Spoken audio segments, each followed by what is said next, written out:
Jeevan Reddy uncle, జై శ్రీరామ్. బాగున్నారా? ఏదో నాకు అహంకారం అని మీ తమ్ముడు ఏదో ప్యాంప్లెట్లు వంచి చేపించి ఏదో వంచిపించిండట. మళ్ళా మొన్న ఇట్లనే బీజేపీలో సస్పెండ్ అయిన వాళ్ళని పట్టుకుని నా దిష్టి బొమ్మ తలగబెట్టించిన వాళ్ళకి పోలీస్ కేసులు కాకుండా చూస్తా అని చెప్పిండట. సరే అంకుల్, నాకు అహంకారం ఎందుకు అనిపించింది అంకుల్?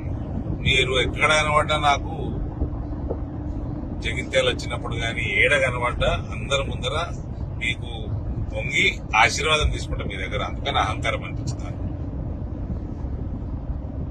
రెండోది, లేకపోతే మీకు ఒకప్పుడు భారతీయ జనతా పార్టీ ఉన్నట్టు 3,000 ఓట్లు 4,000 ఓట్లు జగిత్యాలు వచ్చేటట్టు అట్లా ఈ మధ్య లేదు, మీ చెప్పు చేతల్లో నడుస్తలేదు అన్న పరిస్థితి ఉంది. కాబట్టి పార్టీని పెంచినాం కాబట్టి 5 సార్లు మా మీద అటాకులైనా, మా ప్రాణాల మీద మా ఇండ్ల మీద అటాకులైనా దగ్గరుండి పార్టీని పెంచినాం కదా అంకుల్. అందుకని అహంకారం అనిపిస్తుంది మీకు. ఎందుకు అనిపిస్తుంది అంకుల్ అహంకారం? మూడోది, ఇవ్వండి, ఏంది, నేను అద్దాలు పెట్టుకుంటే నా కళ్ళు చల్లగా ఉంటాయి, ఎండ బయట ఎండ ఉంటుంది, చల్లగా ఉంటుంది అని పెట్టుకుంటే. మీ తమ్ముడికి ఏమి వచ్చింది అంకుల్ నేను అద్దాలు పెట్టుకుంటే? చెప్పండి. అయినా మీరు 2014లో నాకు గుర్తున్నది, మీ ప్రియమిత్రుడు డి శ్రీనివాస్ కొడుకుని నేను అప్పట్లో రాజకీయాల్లో కూడా లేకుంటే లాస్ట్ ఎలక్షన్ అని నిలబడతా అన్నారు. 2018లో లాస్ట్ ఎలక్షన్ అన్నారు. తర్వాత 19లో ఎమ్మెల్సీ అయినరు. మీకు 2026, 25, 19లో కాదు 2020లో అయినరు ఎమ్మెల్సీ. 26 దాకా ఎమ్మెల్సీ ఉన్నారు మీకు. తర్వాత 2023లో మళ్ళీ ఎమ్మెల్యే లాస్ట్ ఎలక్షన్ అన్నారు. గెలిస్తే మంత్రి వేద్దాం అనుకున్నారు. కానీ జగిత్యాల ప్రజలు మిమ్మల్ని మళ్ళా 18లో 60,000తోటి, 23లో 20,000తోటి మీరు మిమ్మల్ని ఓడించారు. ఇప్పుడు మళ్ళా ఎంపీ నిలబడతా అంటున్నారు. మళ్ళా లాస్ట్ ఎలక్షనే అంటారు మీరు. అంటే మీరు మీ పార్టీ మీ ఇష్టం, కానీ నాకు ఒక కథ యాదకి వచ్చింది. కథ కాదు, నిజమే ఇది. లాలూ ప్రసాద్ యాదవ్ గారు రైల్వే మంత్రిగా ఉండే. రైల్వే మంత్రిగా ఉన్నప్పుడు ఆ టైంలల్లా 90లలో మళ్ళా ఆయన మంత్రిగా ఉన్నప్పుడు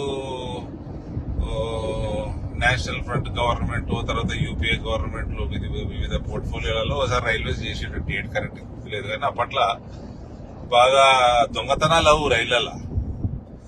అయితే రైల్వే ఆఫీసర్లందరూ రైల్వే మినిస్టర్ లాలూ ప్రసాద్ యాదవ్ దగ్గర పోయినట. పోయి, సార్ ఈ పలానా స్టేషన్ లా ఎప్పుడు వచ్చి బండి నిలబడ్డా లాస్ట్ బోగిలా దొంగలు పడుతున్నారు సార్, దొంగలు పడి దోసుకుంటున్నారు, ఎప్పుడు లాస్ట్ బోగి టార్గెట్ చేస్తున్నారు. లాస్ట్ బోగి ఏమో స్టేషన్ బయట ఏటో మూలకి ఆగి ఉంటుంది. స్టేషన్ లో ట్రైన్ వచ్చినప్పుడు వీళ్ళు స్టేషన్ లో ఉన్న స్టేషన్ మాస్టర్ పోలీసు వాళ్ళని తీసుకుని ఉరికే వరకు ఆ దొంగలు వారిపోతున్నారు. అంటే లాలూ ప్రసాద్ అన్నమాట, ఇంత పంచాయతీ ఎందుకయ్యా, గమ్మున లాస్ట్ బోగి తీసేది అయిపోతుంది కదా అన్నమాట. గట్ల ఉంది పరిస్థితి. అంకుల్, మీరు పెద్దలు, నేను మీ కొడుకు లెక్క, కొడుకు వయసు నేను ఎలక్షన్లు కొట్లాడదాం, ఏమి ఇబ్బంది లేదు, మంచి కొట్లాడదాం, ముందాగా కొట్లాడదాం. కానీ మీ ఇంటి వాళ్ళకి ఎప్పుడు కొంచెం ఇట్లా చిల్లర వ్యవహారాలు చేయొద్దని చెప్పారు. నాకు వాజాబ్తా భారతీయ జనతా పార్టీని కాంగ్రెస్ పార్టీ తోటి ఈక్వల్ గా ఓట్లు తెచ్చినాం కదా ఎలక్షన్లలో, అసెంబ్లీలో. ఇక పార్లమెంట్లో అంటే ఎడదట్టుకుంటారు. నేను చేసిన వాగ్దానాన్ని చేస్తే మీరు 45 ఏళ్ళు చేయలేంది మీ పార్టీ, మీరు నేను తెచ్చిపెడితే రైతులకి. ఇప్పుడు అంతా అవన్నీ నేను చెప్పిన పనులను చేసిన, నేను పార్టీని పెంచుకున్నా. ఇవన్నిటితో పాటు రామమయం ఉన్నది, అంతా మోడీమయం ఉన్నది, రామమయం ఉన్నది, హర హర మోదీ, గర్ మోదీ ఉన్నది.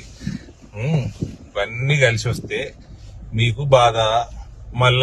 మళ్ళీ ఈ లాస్ట్ ఎలక్షన్, మళ్ళీ లాస్ట్ టైం ఓడిపోతామో, మళ్ళీ ఇంకొక లాస్ట్ ఎలక్షన్ ఉంటుందో తెలియదు మనకి.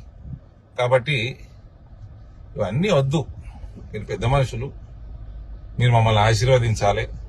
మనం ఇద్దరం ఎలక్షన్లు కొట్లాడినా కూడా నేను వచ్చి మీ దగ్గర ఆశీర్వాదం తీసుకొని కొట్లాడాలి.